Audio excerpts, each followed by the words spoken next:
You hear it all the time in crypto, right? Trust is everything. But it's not just about, believing in a vision. It's about being able to verify that a project is actually secure. Today, we're going to look at what happens when a project puts its code under the microscope of a professional security audit. So how do you actually know if a project is safe? I mean, really know. We're going to dig into that exact question by breaking down the security audit for a project called BTCD. This is where you see the difference between what a project promises and what it can actually prove. So what even is a security audit? Well, think of it like this. It's like hiring the best inspectors to go over a brand new skyscraper before anyone is allowed to move in. They are looking for every single crack, every potential problem. In this case, the inspectors are a pretty big name, the firm Certic. All right, so here's what we're going to cover. First, the overall results. Then the good news, the major threats they actually fixed. After that, we'll get into the really tricky part, this core dilemma of centralization. We'll break down what resolved versus acknowledged really means, and then look at the project's path forward. You'll see, it's a story with two very different sides. Okay, let's jump in with the audit results. And it's really a tale of two audits, because Certic didn't just do one. They did two separate deep dives, one on the main BTCD protocol and another on its staking contract. Both of them were finalized on October 28, 2025. This table gives us a great bird's eye view. The main protocol, obviously more complex, had 34 issues pop up. The simpler staking contract only had 3. But here's the thing.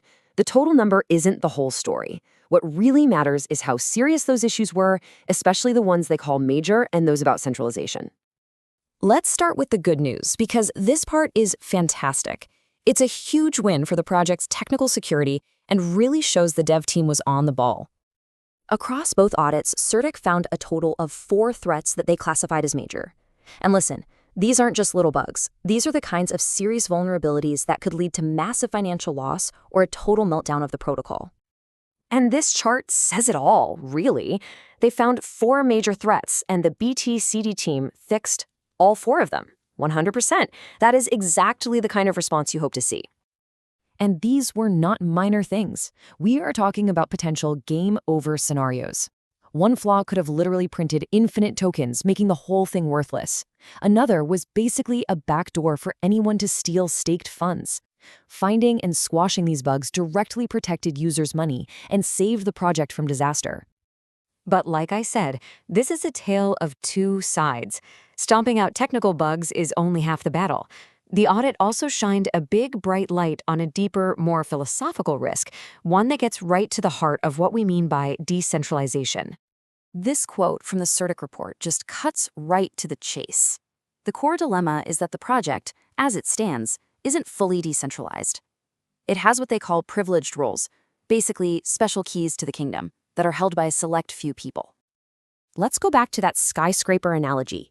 Fixing the technical bugs is like fixing a leaky roof and some bad wiring. Great, but centralization risk is like knowing that the original architect still holds the one and only master key, a key that can unlock every single door and even change the building's blueprints whenever they feel like it. That is centralization risk. This chart makes the whole situation crystal clear. You see that big portion of technical issues that were fixed? Awesome. But then notice that smaller slice labeled centralization? Those issues weren't fixed. They were acknowledged. And understanding what that one word means is the most crucial part of this whole audit. So yeah, this brings us to the core of it. How the team responded to these different kinds of issues tells us everything we need to know about their strategy and where the project is right now.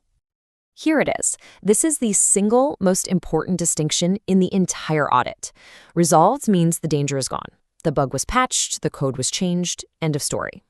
Acknowledged, on the other hand, means the team sees the risk, they understand it, but they are intentionally choosing to accept it for now. It's a risk that remains by design. So if the team just acknowledged this massive centralization risk, does that mean they're just ignoring it? Well, not exactly. They have a specific long-term plan to deal with it. This is a very deliberate choice. The team's argument is that for a new project, having that central control, like being able to upgrade contracts, is actually a safety feature. It lets them rush in and fix new bugs that might pop up after launch. But, and this is the key part, they say this control is only temporary. And here is their roadmap to get there. They're starting from where they are now, centralized control. The really important next step is to introduce and slowly open up what they call arbiter nodes. This is basically how they plan to hand over the keys, by letting community members run these nodes and get involved in governance. The idea is to distribute power over time until they hit that final goal, a truly decentralized system. So why is this so important? Because it moves the project from a world where you have to trust the team to a world where you can trust the community and the code. It gets rid of that single point of failure and lines the project up with the whole point of DeFi, building trustless, censorship-resistant systems. Ultimately, the project's long-term success really hinges on them actually following through with this plan. In the end, this whole audit is a perfect case study for one of the biggest debates in crypto today. Is centralized control a necessary evil to keep a new project secure in its early days, or is it a fatal flaw that just kills trust from the start? It's that tension between moving fast and staying safe versus being truly decentralized from day one. There's no easy answer, but it's the critical question this whole situation leaves us with.